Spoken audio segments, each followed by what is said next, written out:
হাতি সমস্যার স্থায়ী সমাধানের দাবি।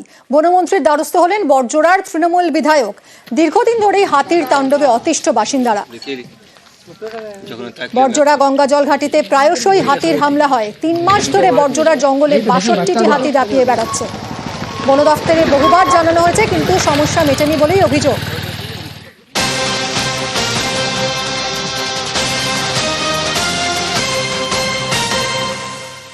কথা বলবো আমার সহকর্মী প্রিয়ব্রতর সঙ্গে। প্রিয়ব্রত, হাতি সমস্যা মেটাতে তাহলে কি ব্যবস্থা নেওয়া হচ্ছে?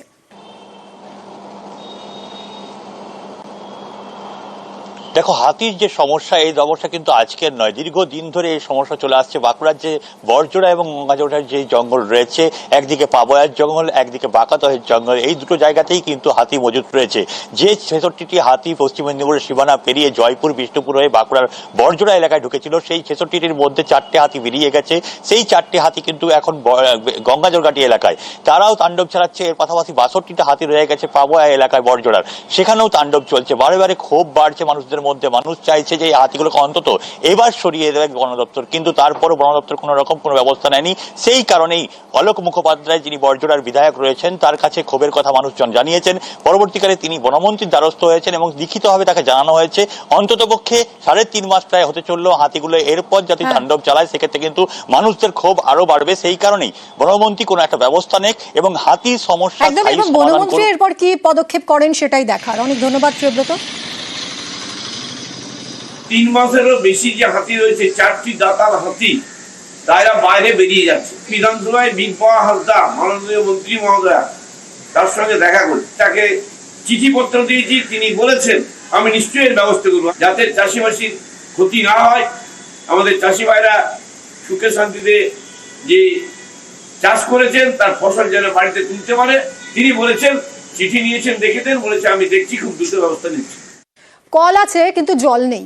বাড়ি বাড়ি কল রয়েছে কিন্তু তাতে জল পড়ে না। মাথা ভাঙার ছবি। মাথা ভাঙার নিশিগঞ্জে জলের সমস্যা। কল থাকলেও জল পান না সেখানকার ১০,০০০ মানুষ। কিন্তু কেন এই পরিস্থিতি, কথা বলবো আমাদের প্রতিনিধি রাজেশের সঙ্গে।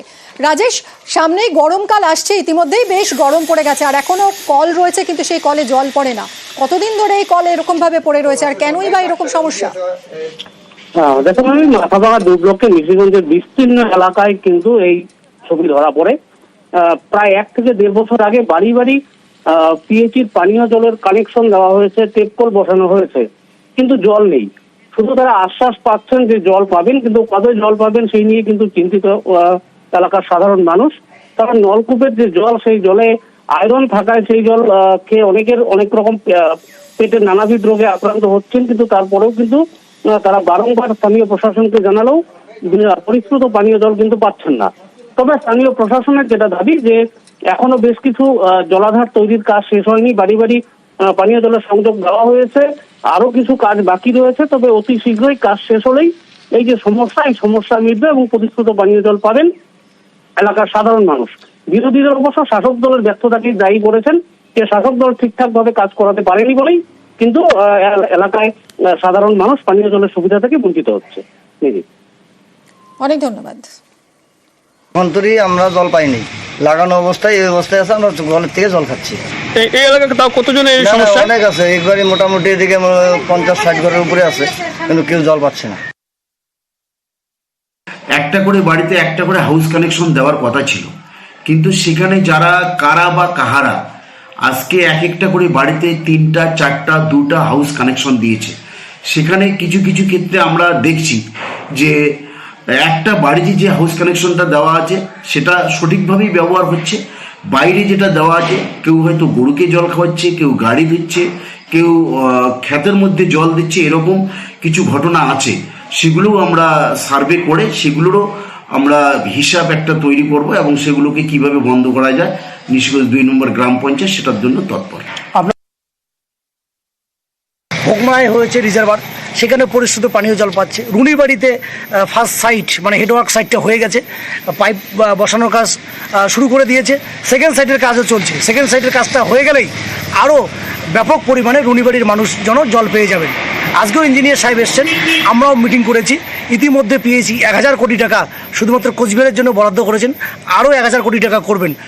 ২৬ সালের মধ্যে যেহেতু আমরা একটা টার্গেট ছিল 28 সালের মধ্যে এই কাজটা শেষ হবে বলে আমরা আশা করছি, বাড়ি বাড়ি জল পৌঁছে যাবে।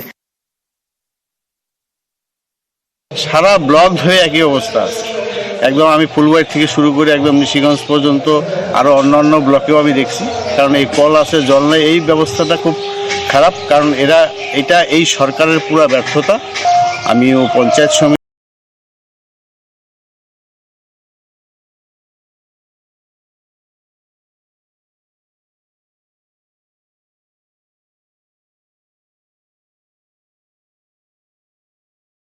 ছবি দেখাবো আপনাদের। এই যে দেখতে পাচ্ছেন, এই যে বাড়ি তৈরি হয়েছে, এগুলো নয়াঞ্জলির ওপরে তৈরি হয়েছে, বেআইনি বাড়ি।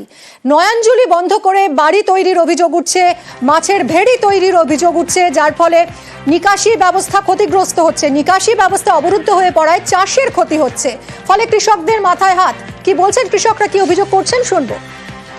আমরা জলে ভাসছি, যখন জল হয় বেশি করে জল তো বেরোবে না, মাঠ ডুবে যায়, ঘর বাড়ি ডুবে যায়, জলের নিকাশি নেই তো জল বেরোবে, এটা গভীর জায়গা, জল বেরোতে দেয় না। যে যার ঘেরু করে নিয়েছে, জল না বেরোলে, ঘেরু মধ্যে জল না বেরোলে, লালিতে না জল পড়লে কি করে আর হবে ওটা। এই জিনিসটা হচ্ছে আজকে 10 বছর। কথা বলবো পঙ্কজের সঙ্গে। পঙ্কজ, এই যে বেআইনি ভাবে ঘর বাড়ি গজিয়ে উঠছে, মাছের ভেড়ি তৈরি হয়ে যাচ্ছে, প্রশাসন কি করছে?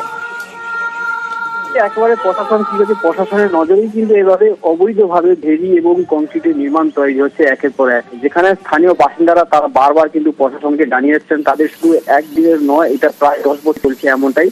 তারা জানাচ্ছেন যে জমা জলে কিন্তু ক্ষতিগ্রস্ত হচ্ছে কৃষকদের চাষের জমি এবং তাদের বাড়ি ঘরেও জল ঢুকে যাচ্ছে, এমনটাই অভিযোগ করছে। তারা জানাচ্ছেন যে পটাশপুর 2 নম্বর ব্লকে যে নেতাজি মোড় থেকে উত্তর চৌমুখ রয়েছে প্রায় 12 কিলোমিটার রাস্তা, সেই গ্রামীণ সড়ক যোজনা যে রাস্তার 2 সাইডে রয়েছে নয়জুড়ি, আর এই নয়জুড়ির জল পড়ে যায় খালে, বালিজায় খালে। সেক্ষেত্রে কি হয়, এই বাধার সৃষ্টি হওয়ার কারণে এই জল জমে কিন্তু চাষের ক্ষতি হচ্ছে, তার জন্য কিন্তু তাদের চাষাবাদ হচ্ছে না, কৃষকদের মাথায় হাত। প্রশাসনের এখন এই সমস্যার সমাধান কবে হয় সেটাই দেখার। অনেক ধন্যবাদ। ওই জায়গাটি হচ্ছে ইরিগেশন ডিপার্টমেন্টের জায়গা আর কি। সরকার এই সময় জায়গাগুলো সব অ্যাকোয়ার করেছে, কিন্তু সরকার কোথাও ডিমার্কেশন চেঞ্জ করেনি বলে বা রেকর্ড সংশোধন করেনি বলে পুরনো মালিকের কাছ থেকে, যাদের কাছ থেকে সরকার কিনেছে, তাদের নামে রেকর্ডটা থেকে গেছে। অবৈধভাবে অসাধু ব্যবসায়ীদের হাত ধরে আর কি এইসব জায়গাগুলো বিক্রি করে তারা এইসব জবরদস্তি করছে। আমরা গ্রাম পঞ্চায়েত থেকে বহু জায়গায় বাধা দিয়েছি, আমরা বিডিওকেও জানিয়েছি, বিএলআরওকেও জানিয়েছি। হাতি সমস্যার স্থায়ী সমাধানের দাবি। বনমন্ত্রীর দ্বারস্থ হলেন বড়জোড়ার তৃণমূল বিধায়ক। দীর্ঘদিন ধরেই হাতির তাণ্ডবে অতিষ্ঠ বাসিন্দারা। বড়জোড়া গঙ্গাজল ঘাটিতে প্রায়শই হাতির হামলা হয়। 3 মাস ধরে বড়জোড়ার জঙ্গলে 62টি হাতি দাপিয়ে বেড়াচ্ছে। বন দফতরে বহুবার জানানো হয়েছে, কিন্তু সমস্যা মেটেনি বলেই অভিযোগ।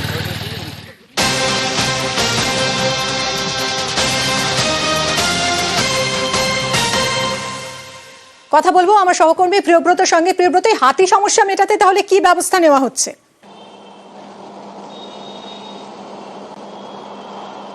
দেখো, হাতির যে সমস্যা, এই সমস্যা কিন্তু আজকের নয়, দীর্ঘদিন ধরে এই সমস্যা চলে আসছে। বাঁকুড়ার যে বড়জোড়া এবং গঙ্গাজোড়ার যে জঙ্গল রয়েছে, একদিকে পাবয়ার জঙ্গল, একদিকে বাঁকাতহের জঙ্গল, এই দুটো জায়গাতেই কিন্তু হাতি মজুত রয়েছে।